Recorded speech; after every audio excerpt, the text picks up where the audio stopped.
Foi moi interesante. Case as preguntas vamos a deixalas para o final e vamos a pasar agora a escoitar o último caso desta mañá, que é sobre a película O Gran Camiño e, bueno, para contarnos como foi a súa rodaxe, o seu deseño e demais, están Alba e Raúl e, bueno, doulles paso, vale? Son Alba Prol e Raúl García de Meteórica Cine.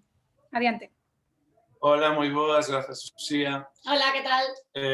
Bueno, pois nós vamos, como dice Uxía, vamos vos falar de O Gran Camiño. Nós somos Meteórica Cine, somos unha produtora que levamos non moito tempo, somos unha produtora nova, o noso proxecto... Non sei se nos oídes ben, estou intentando poñer isto en... Escoitase, sí? sí? Vale. Escoitase ben, gracias. Vale. Vale, pois o noso proxecto do que vos vamos a falar é o proxecto máis internacional, o máis ambicioso que fixemos ata agora, que é The Great Way. Sí, bueno, The Great Way é un documental, bueno, naceu sendo un documental, agora xa evolucionou cara a serie, cara a miniserie documental sobre as rutas a pé máis importantes do mundo. E, bueno, non só sobre as rutas, sino pues, sobre a xente, as persoas que hai detrás destas rutas. Bueno, de momento fixemos 4, porque, como vos decimos, agora é unha serie, polo tanto, temos a idea de que siga medrando. Fixemos o Pacific Crest Trail en Estados Unidos, que recorre toda a costa oeste por as montañas, por as crestas do Pacífico, dende a fronteira de Canadá ata a fronteira mexicana, ou dende México ata Canadá, porque se pode facer nos dous sentidos. A ruta do Kumano-Kodo, que é unha ruta en rede por a península de Ki en Xapón, o camiño Inca a Machu Picchu, en Perú, e, por suposto, o camiño de Santiago, que fixemos o camiño francés. Bueno, queríamos dar unha volta de tuerca ao tema do camiño de Santiago, porque aquí sí que é verdade que en Galicia xa está bastante trillado, a nivel Galicia e a nivel España, entonces quixemos darlle un punto de vista internacional, un enfoque internacional, polo que decidimos facer a versión original en inglés, independentemente de que sí hai unha versión en galego, pero, bueno, queríamos enfocarla desde un punto de vista internacional.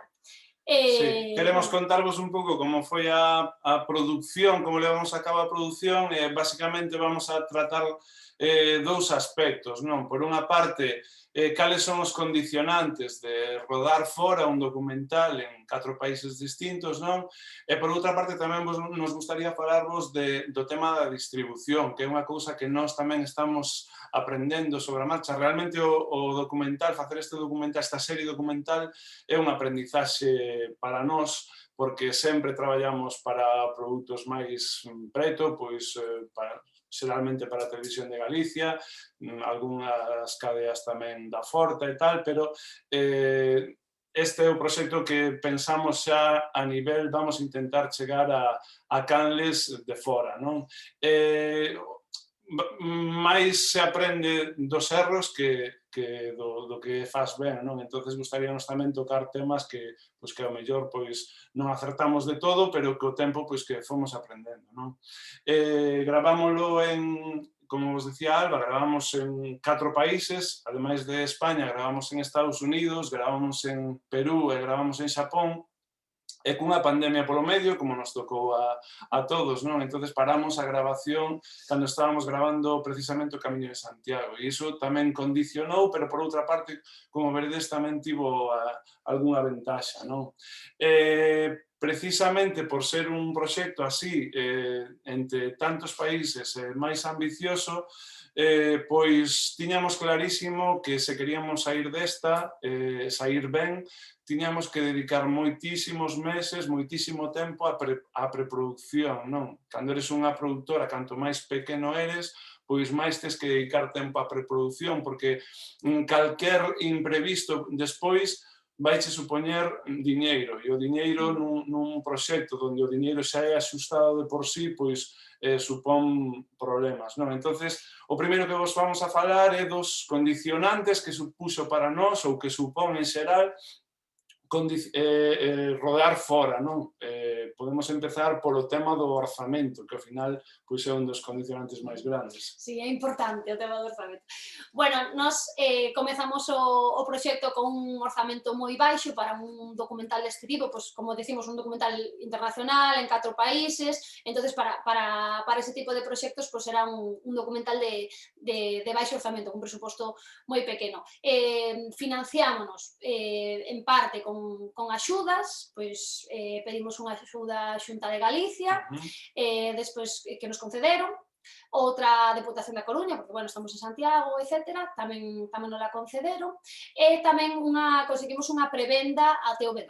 Entonces, aí conseguimos financiar máis ou menos aproximadamente o 50% do proxecto, e o 50% restante foi financiado a risco. Pero sempre ca perspectiva posta en despois vendelo a algunhas canles temáticas. Era un produto enfocado a canles temáticas de viaxes, de natureza, bueno, o xénero era un pouco, teña que apuntado, Travel and Adventure, non? Era un produto comercial pensado para a televisión. Nos, como dixo Raúl, vimos de traballar moito en TVG, en diferentes programas de televisión, en publicidade e demais, entonces queríamos darlle ese enfoque. Non é un documental creativo de autor, sino que é un documental pensado para a televisión, para un público comercial e que poda gustar e que poda encaixar eso en Travel and Adventure, que é viaxes a aventura, tamén natureza, montaña, é un pouco iso. E apostamos por eso, por futuras vendas. Sí, cando tes unha produción deste tipo, onde, bueno, tes un apoio, non, das institucións, dunha televisión pequena, non, pero ao fin tes que poñer unha cantidad de dinheiro importante para unha produtora pequena, traballas a risco, non, apostando por o teu proxecto. Nese sentido, pois ao mellor non se podería facer de outra maneira, ou haberá manuais onde digan que se pode facer mellor, pero nós creíamos moitísimo en que tiñamos unha idea boa que tiña cabida sobre todo en teles temáticas fora e entonces decidimos que íbamos a apostar a conta de ter un risco económico importante, por suposto. Como ben dixemos, é o primer proxecto deste tipo no que nos embarcamos, entonces, como falastes algúns de vos, algúns alegades un camiño moito máis andado en tema de producións internacionais, non é o primeiro proxecto deste tipo que facemos, entonces, nese sentido, eso non é a mellor maneira, digamos, sí, probablemente, a ver, sempre que faz pois, TVG produce un programa contigo, pois vale, pois sabes que tes unha garantía de que o programa pois vai a estar financiado, de que vas a poder pagarlle a xente que traballa en él, etc. Pois aquí tes un apoio, por suposto, importante do que as institucións e a Televisión de Galicia, pero o proxecto, sobre todo ao medrar, porque unha vez que medra e se convirte nunha serie, xa é unha aposta moito máis forte e implica unha cantidade económica pois, que ao final está a risco. Pero confiamos niso e de momento pois, estamos contentos de que a cousa parece que vai indo medianamente ben, non? Básicamente eu diría que o orzamento desde o inicio ata agora está máis do dobre, pero bueno, vamos por aí. O que sí que nos pareceu sempre importante, e xa levades varios compañeiros que levades dicindo o tema, é preparar un dossier moi bo e un pitching moi bo para de cara a inversores, distribuidoras e todo iso, non é? Nós sei que teñamos claro que non só é unha cuestión de conseguir diñeiro, sino é conseguir apoios de institucións, non?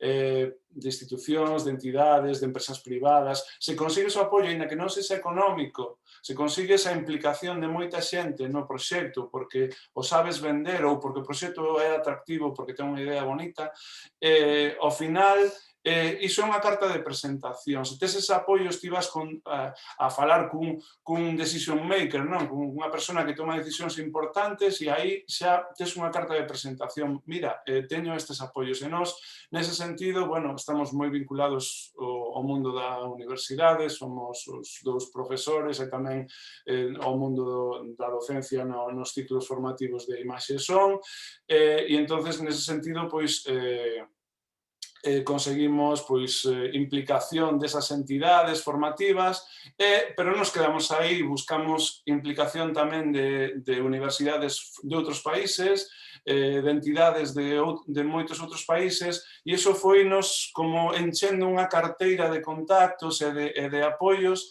que ao final foron facendo medrar o proxecto moi pouquiño a pouco, non?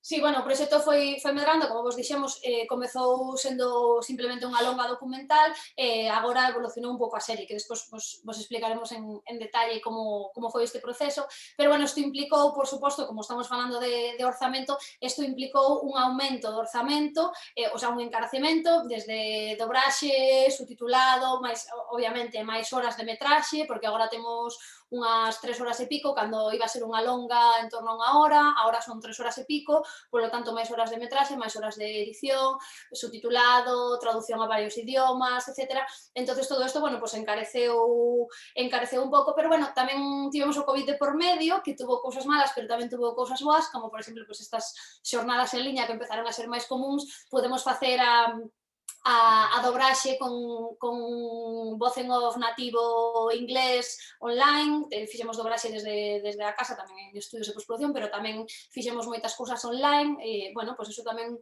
facilitou as cousas, pero, bueno, ainda que este proxecto, como vos decimos, o orzamento encareceuse, que non é o ideal, ainda que sempre hai que contar con os marxes, digamos que se nos foi de madre, o proxecto evolucionou, sempre tivemos claro que era un proxecto humilde con un orzamento baixo, vale? Entonces, nós non podíamos chegar a eses orzamentos de outros documentais que sí que sabemos que teñen orzamentos de 100.000 euros a 500.000 euros por capítulo, o sea, son documentais de unha hora ou series de 50 minutos para televisión, etc., que as cales internacionais, e, bueno, por o feedback que fomos tendo dos diferentes distribuidores, sí que nos decían que andaban en torno a eses prezos, de mínimo 100.000 euros por capítulo. Nós non podíamos chegar a eses prezos e tiñámoslo claro, ainda que isto evolucionara a unha serie non podíamos acadar eses, con noso, como dicíamos, o primer proxecto deste tipo que facemos, non tiñamos as ferramentas, nin os contactos, etcétera, que bueno, que despois se espera que se vaya evolucionando, pero ahora mismo non os tiñamos. Sí. O que sí que tiñamos claro era que ainda que íbamos a estar por debaixo dos 100.000 euros,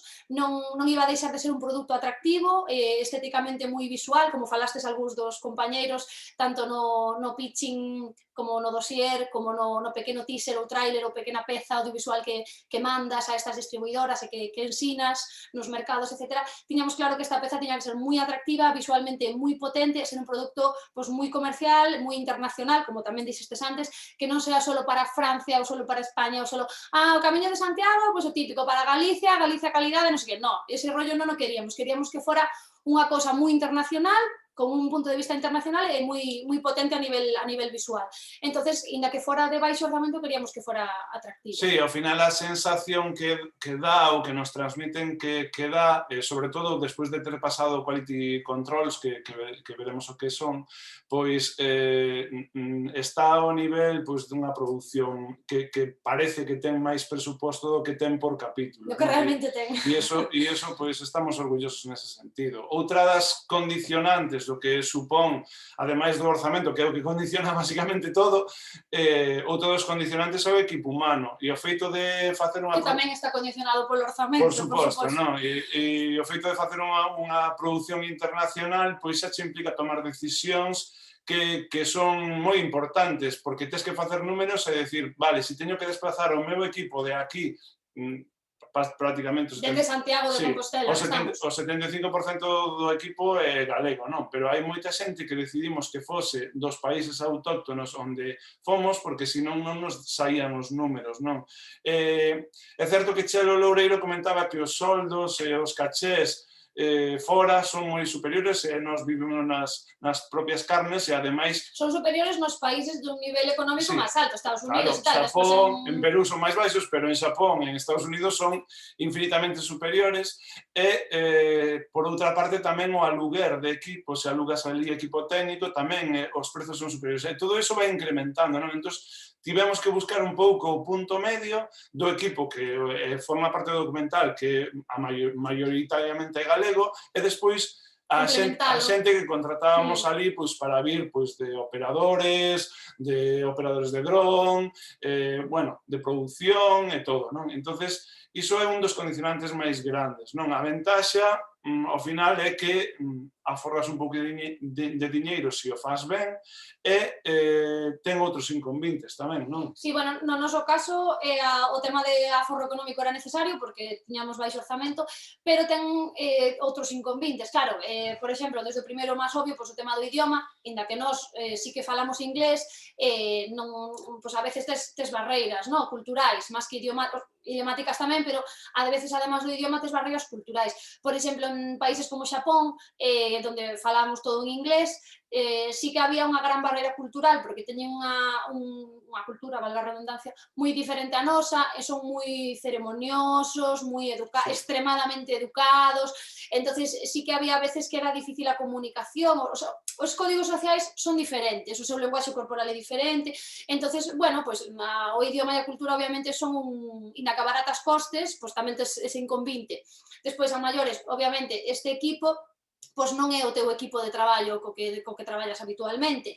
Entonces, non estades rodados, non tedes unha dinámica de traballo compactada. Entonces, os primeiros días, pois, cando chegamos a Xapón, cando chegamos a Perú, inda que, por exemplo, en Perú sí que falas castelán, estás falando castelán, pois tes outras dinámicas, están acostumbrados, inda que tiveches reunións previas e demais, coñecen o proxecto, os primeiros días, ao final, estás abaratando costes, pero tamén, por outra parte, estás perdendo algunhas jornadas retrasando tempos, unha tontería, pero bueno, o feito de chegar a Xapón, cada persoa que coñeces tes que facer unha ceremonia de presentación longa que nós non estamos acostumados, pois danche unha tarxetiña cos seus datos de contacto, así coa man que tes que recoller, ti tes que dar a túa, e hai cousas pois que ao mellor, pois que nos vamos máis pim pam pum, venga que temos prisa, vamos a gravar aquí, vamos, despois temos que subir a montaña, non sei que, temos ali unha barca esperándonos para facer o viaxe, non sei que. Sí, bueno, que te condiciona, non? Pero bueno, por outra parte, sí que é certo que é moi enriquecedor, non? E mola, non? Hai outros, aparte do condicionante humano, non? Despois hai outros condicionantes que teñen moito que ver con isto, que é o tema logístico, non? Ao final, é moi importante conseguir implicacións de gobernos e de institucións, se vas a gravar a outro país, conseguir a implicación de gobernos e de institucións deses países, porque iso ábreche moitísimas portas, no sentido de que pois en Xapón pois facilitaronnos algún traductor, abrironnos, podemos entrar a facer entrevistas a lugares restringidos, a tomar tomas a lugares restringidos, que ten tamén unha contrapartida, non? Porque, ao final, pois iso implica pois que vas a ter que, pois ao mellor facer unha recepción onde te visitan esas autoridades que te apoian, pois ao mellor ten que vir a prensa a facer unha foto con esas autoridades, e iso retrasa, e cando estás ao mellor grabando aquí e dices, bueno, se é un documental que non estás pagando un gran equipo e tal, pois ao mellor podes te permitir, pero ao mellor estás fora, un día de retraso supón ao mellor un cambio dun vuelo despois, entonces sí, todo o tema da logística vas susto, non? O tema da logística en xeral é complicado, xa estando en Galicia, pois estando fora moito máis, tes que levar dende aquí pois o tema de alexamentos, desplazamentos, obviamente os voos, etcétera, todo collido desde aquí, tamén contactar cos protagonistas, o contacto previo está todo feito dende aquí, entonces a veces, inda que, bueno, temos, por sorte hoxe en día, as novas tecnoloxías está moi ben, pero non en todas, nas zonas rurais de Perú, nas zonas rurais de Xapón, non podes contactar facilmente con xente, non teñen internet, en Xapón, nas zonas rurais sorprendeunos moitísimo realmente o atrasados que están nas zonas rurais de Xapón, ninguén fala inglés, ninguén ten internet, tes que levar un traductor xaponés todo o tempo. Bueno, ao final ven sendo Galicia normal, o sea, tampouco é... Bueno, ou máis, sí, ou máis. Sí. Galicia profunda ou máis, en algunhas zonas están moi atrasados, que a veces temos o concepto de Galicia rural e pensas que Xapón é moi moderno, e non, sales de Tokio, Kyoto e as cidades e ali... o sea, moita xente non ten váter ainda na casa, o sea, están máis atrasados. Sí, pode ser. Entonces, que estaba dicindo? Que teño apuntado. Entonces, sí que é verdade que, por exemplo, hai cousas que feitas desde aquí a nivel logístico, estamos falando da logística, a nivel logístico moitas cousas, pois con internet é moi fácil facer os contactos previos, facer chamadas e tal, pero hai veces que non, hai cousas que hai xente a que non podes chegar, hai zonas as que non podes chegar dende aquí facendo a preproducción, e realmente se tiveramos máis orzamento, teríamos que ter ido a Xapón a facer unha preproducción, volver ido a gravar, e nós só fomos a gravar, fixemos a preproducción dende aquí porque, como vos decimos, é o baixo orzamento. Sí. E hai veces que, por exemplo, o tema da chispa, de atopar a chispa dun personaxe, de saber se se esa persoa ten a alma do proxecto, a alma dos camiñantes que buscábamos de estar en contacto ca terra, estar en contacto ca natureza, falar dun tipo de turismo sostible, un tipo de turismo diferente, uns viaxes diferentes, nos buscábamos unha esencia e a veces é difícil dende aquí a nivel logístico. Sí, e despois está outra cousa, non? O tema dos permisos e tasas, non? Que é unha cousa que o mellor aquí pois das por suposto, o sea, se estás facendo un programa para TVG ou para la 2, non? Pois vas a gravar a un sitio, o mellor chamas ao concello e dices, oye, mira, que vamos a gravar aí e tal, e xa está, e parece que xa non hai moito problema, pero, sin embargo, se te vas a un país como Estados Unidos, por exemplo, que teñen unha industria de produción importantísima, ali todo é cuestión de pasta. Entonces, ti queres gravar nun parque natural un día tes unha tasa, ao mellor, de 600 euros día como un mínimo, porque lle dices que o teu orzamento é baixísimo e entonces dices... 600, 800 dólares mínimo. 600, 800 dólares mínimo por día de grabación nun parque natural, pois imaginadevos o que supón para un documental que non ten un orzamento bollante, pois para eles é normal, porque dices, non, é que aquí veñen a gravar os do documental de non sei que productora de Los Ángeles e soltan os 2.000 euros por entrar unha hora, sabes? Entonces, claro, os orzamentos e empezaxe a chocar iso. Entonces, o feito de ter unha implicación de xente dali, se xa unha institución ou que sexa que che abra portas, pois cambia a vida, non? Nese sentido, non? Sí, nese sentido, en Xapón tíamelo moi fácil porque temos o apoio total do goberno e iso sí. E, bueno, despois outro tema a nivel logística que é bastante complicado, sobre no noso caso, que non é ficción, que é documental de natureza e de aventura, era o tema dos equipos. Necesitábamos levar equipos lixeiros, con pouco peso, porque íbamos realmente camiñando por montañas, ainda que non fixemos todos os camiños completos, moitas sí que tiñan acceso por carretera para poder deixar un coche ou dous coches ou unha furgoneta de apoio con trípodes, etcétera, ordenadores, portátiles e demais, discos duros, pero había camiños que non tiñan ningún tipo de acceso por carretera, bueno, por exemplo, o Camiño Inca de Perú está no alto das montañas e a última carretera está a horas, entonces si temos, además estábamos en época de chuvias, si temos unha avaría nunha cámara, se che molla unha cámara ou un disco duro ou tes un problema con algún equipo técnico ou mesmamente te torces un pé, tes algunha, bueno, pues as cousas que pasan nos rodaxes, algún imprevisto, non poden acceder ni siquiera en helicóptero a buscarte nin a traerche nada, o sea, se nos estropean as dúas cámaras por o que sea, non quedámonos sin cámaras. Tiñas a reserva feita de meses de antelación porque o Camiño Inca é un parque natural, que hai lista de espera para entrar, o sea, era moi complicado a nivel logístico, a nivel de permisos, como decía Raúl, pero tamén a nivel de equipos que levas, porque tes que ir moi preparado por si hai un problema, un accidente, e aí neste caso no Camiño Inca, por exemplo, o único medio de transporte son as mulas, e terías que ir en riba dunha, se tes un accidente, te torces un pé ou te rompes un tobillo, alguén do equipo tería que ir en mula 4 días para atrás ou 4 días para diante por a selva. Entonces, bueno, a nivel logístico tes que ir moi preparado. Sí, en Perú tiñamos os porteadores de apoio que levan o peso, as tendas de campaña e tal, e a maiores tiñamos o problema do mal de altura, que estábamos, o equipo que estábamos grabando, que nos tamén grabábamos, sufrimos mal de altura, non estás de vacacións dando un paseíto por o monte, vas grabando cas cámaras, baterías, non sei que, recargando baterías, discos duros, tal, tes que ir concentrado, e realmente se estás con mal de altura en condicións físicas difíciles, o equipo tamén o pasa mal, e en ese sentido a logística hai que tela bastante clara. Por iso, cando eres unha produción como a nosa, dun orzamento limitado dentro do que é iso, pois é moi importante que teñas todo tan preparado e se hai algún problema, pois... Que teñas un plan B. Un plan B. É dicir, ter moi claro o que queres gravar e o que non, é o que podes prescindir de gravar. E, de feito, pasa, por sorte, pois, hoxe en día tamén existen o tema dos bancos de imaxes para... Bueno, estamos fora de tempo, así que vámonos dar prisa para acabar, que estou cronometrando 20 minutos, levamos temos media hora, non? Estamos casi fora de tempo, quedanos 10 minutos. Sí, bueno, pois o tema dos bancos de imaxes, pois é algo ao que podes recurrir, non? Porque pon 5 Adobe Stock ou cosas así, pois te poden dar un plano dun sitio que ao final non pudeche chegar ata ali por o que sexa, non? E iso facilita. Bueno, entonces esos 10 minutos vamos a dedicar ao tema da distribución, que é unha cousa que nos fomos aprendendo tamén moitísimo sobre a marcha e que nos deu moitas alegrías de momento tamén.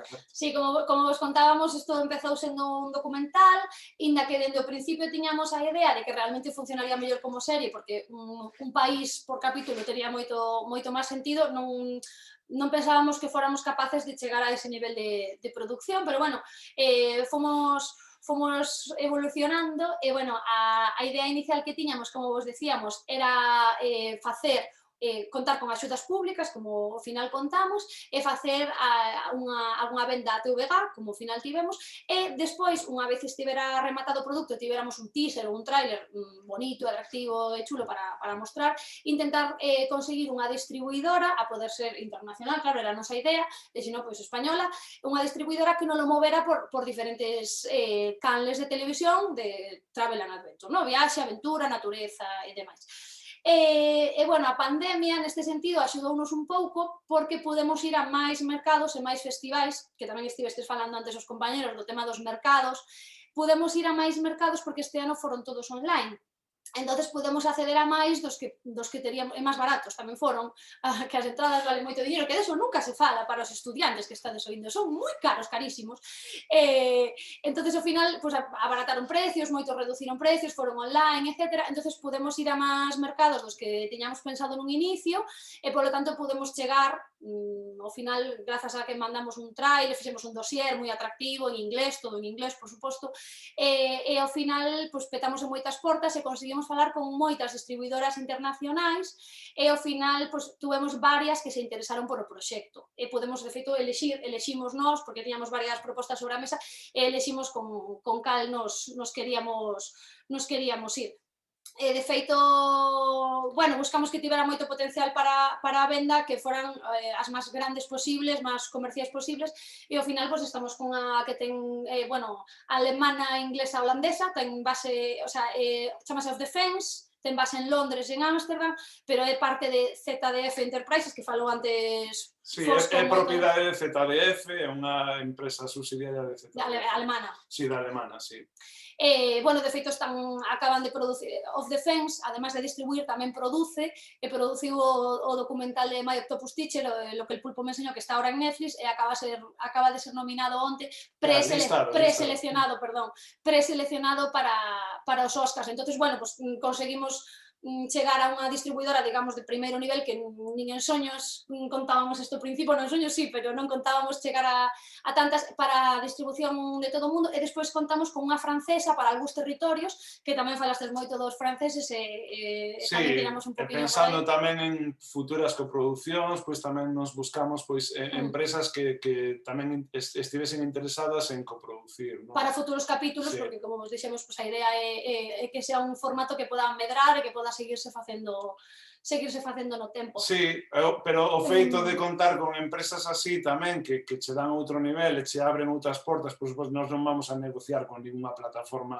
como persoas individuais, necesitas unha empresa que poida facelo, non? Claro, nos para chegar a arte, por exemplo, o que dicía desde arte, que falastes varias veces, ou para Discovery Europe, ou varios canais de viaxe. Sí, ou unha plataforma, Amazon Prime, ou que sexa. Vai ser moi difícil que nos atendan a nos directamente, por moito que lle falamos un pitching que te cagas en inglés e con un trailer que te cagas, entonces sí que decidimos contar con a xente de ventas ou distribuidora, e, bueno, a verdade que foi unha sorpresa que varios dos grandes a nivel mundial, tanto todos en Canadá, en Estados Unidos, en Europa, que nos dixeron que sí que lle vían moito potencial como serie. Entonces, ao que íbamos, era que vos íbamos contar como decidimos finalmente facer a serie, pois foi porque con todos estes meetings, con todas estas reunións online que tivemos, hubo unanimidade, todos nos dixeron que deberíamos tirar ca serie para adiante, algúns dicíanos que se centrarían só na serie, e algúns cos que finalmente fomos, co francés e con Of Defense, que a empresa francesa con Of Defense, dixeronnos que irían cos dous formatos, teríamos o formato longa documental